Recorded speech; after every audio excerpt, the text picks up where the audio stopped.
So I'm kind of grumpy this weekend and probably this week because of one simple, unbelievable thing. What? Oh, what? No. I'm grumpy because I'm turning 50. And it really hurts. Really hurts. I would have never, I know, I hear some of you say 50, what was that? When was that, right? Yeah, Norm, I'm halfway there, that's it. I just can't believe that, but nonetheless, and I would have never imagined that I would be here in Fostoria, Ohio, as pastor of St. Wendelin, celebrating my 50th birthday. But it just goes to show you how God has plans for us that we don't even know ourselves, right? And we cooperate with those plans, and somehow God's blessing comes to us. Somehow. Today, that's what happens with the woman at the well. She's having an ordinary day, and there's so much there in terms of detail that we could take a look at. But we probably could construe that her life has been difficult, not only because of the work that she has to do, but also because of the life that she lived. And the subtle remarks in the gospel between her and Jesus say that, yeah, you've had 5 husbands, and the guy you're with isn't your husband, you know. And she's like, yikes. But said this is true, which might explain why she was at the well at noon, right? Most people, if they're going to be drawing water, they would probably draw it in the early morning, right? And probably be a lot of people at the well, right? The last place that you would want to be is high noon doing your work by drawing water.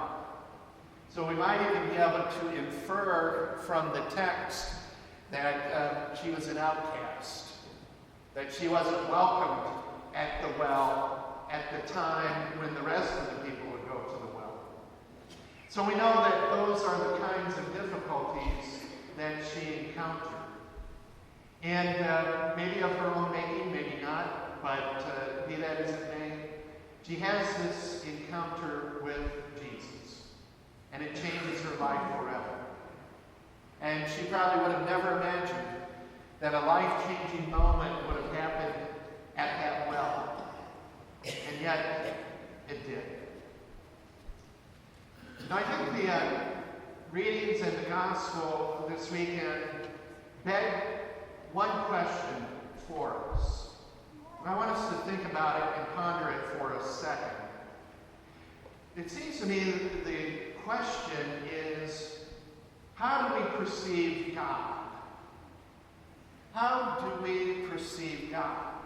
And this is a great question for kids and adults alike. So, it seems to me that there are 2 ways that we perceive God.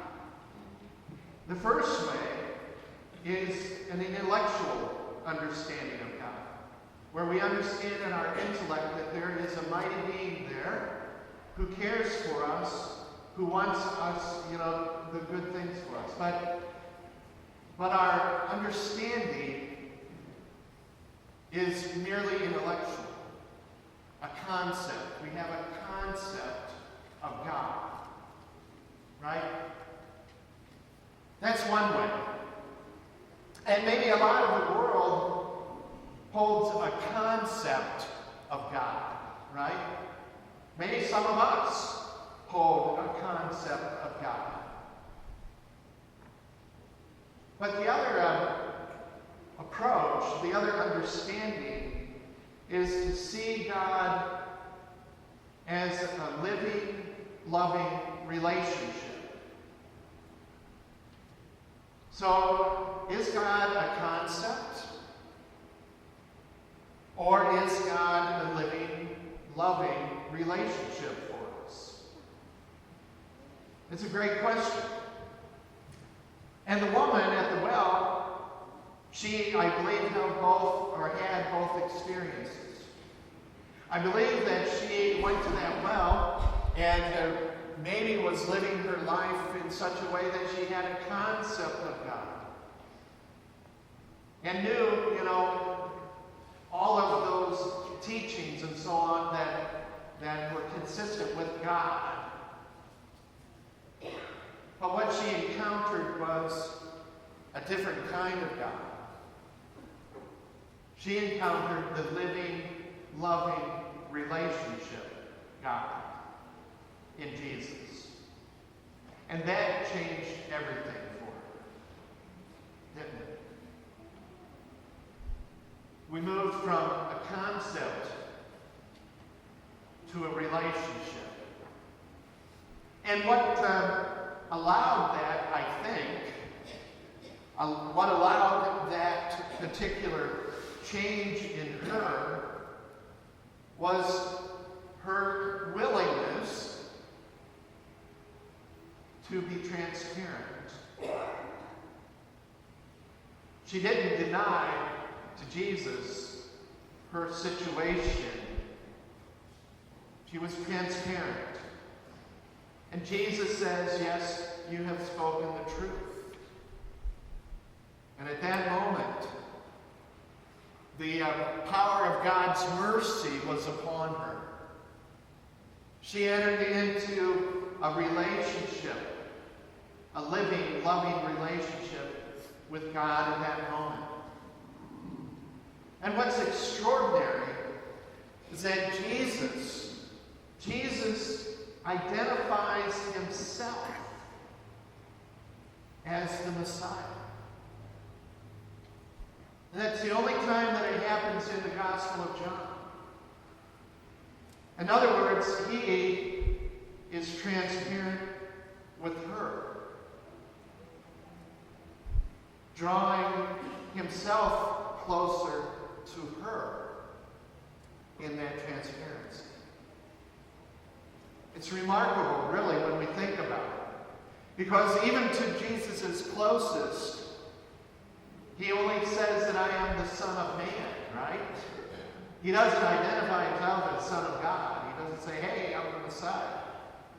It's this one instance in a very unlikely country, part of the land, in Samaria, to a very unlikely candidate.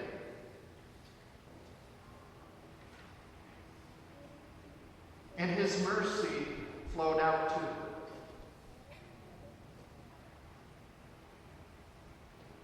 And she, for her part, did something really remarkable. She ran back to town to get the people to share the good news that she had received. The mercy that she received. She was fearless, going to the people that probably were shunning her, saying, hey, I know what you think about me, but believe it or not, there's a guy out in town that knows everything about me. And I know you guys know everything about me, but this is really remarkable that he knows everything because he's a Jew. And he's not supposed to be here, and wow. And sure enough, her enthusiasm for the Lord brings the town people to Christ. And they also then make that encounter. They also engage the living, loving God. And their lives are changed too. At the very end of the gospel, we hear it. They not only invite him to stay, which would be really remarkable, because the Jews and Samaritans didn't get along. But they came to believe, too, that he is the Messiah. And salvation came to the world. So during our Lenten experience, I think, the challenge of asking ourselves, where is my understanding of God? Is it an intellectual concept that I have? Or have I heard the voice of Jesus say to me, come? And have I gone transparently to him? He knows everything.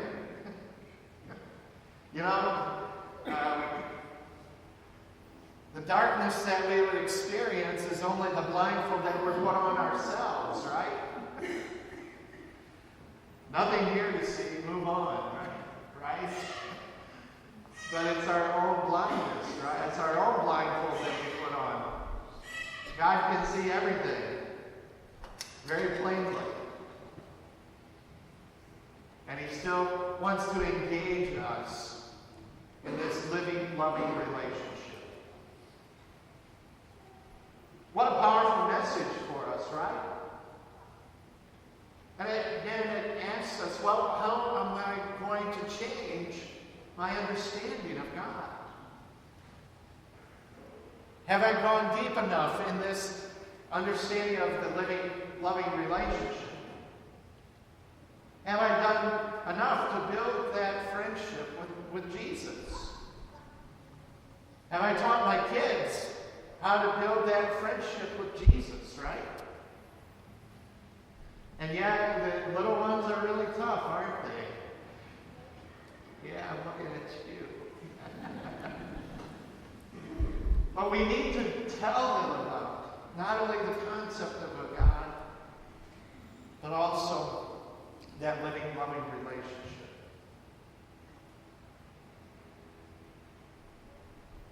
Let me just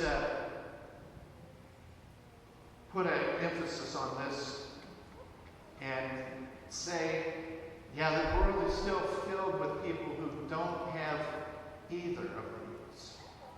Neither a concept nor an understanding of the living, loving relationship. It's one of the main challenges that our St. Wendelin High School has had when we have brought Chinese students to us. Because the concept of God isn't even there. Let alone a living, loving relationship with that God. So it's like we want to think, oh, everybody knows about God. Everybody knows about a living, loving relationship with him. But in fact, that isn't so. We are blessed in many ways. And if we have that living, loving relationship, we know that our lives truly are filled with wonder and awe. So that's the first thing. Think about where you're at in understanding God. Can you move, if you have the concept, can you move to this understanding of living and loving relationship? And if you understand the living, loving relationship, are you going deep enough? And finally, are you ready to put into action with great enthusiasm, like the woman at the well? Are you ready to put into action the sharing of that understanding with other people? You see, because the woman at the well did one thing which each of us are called to do fundamentally every day of our lives as followers of Jesus, as believers of Jesus. We're to find friendship with our Lord first. And then we're to make a friend, be a friend, and bring that friend to Christ. That's our responsibility. The woman couldn't, help herself. She had to go to the town folks to be a friend and to bring those people to Christ.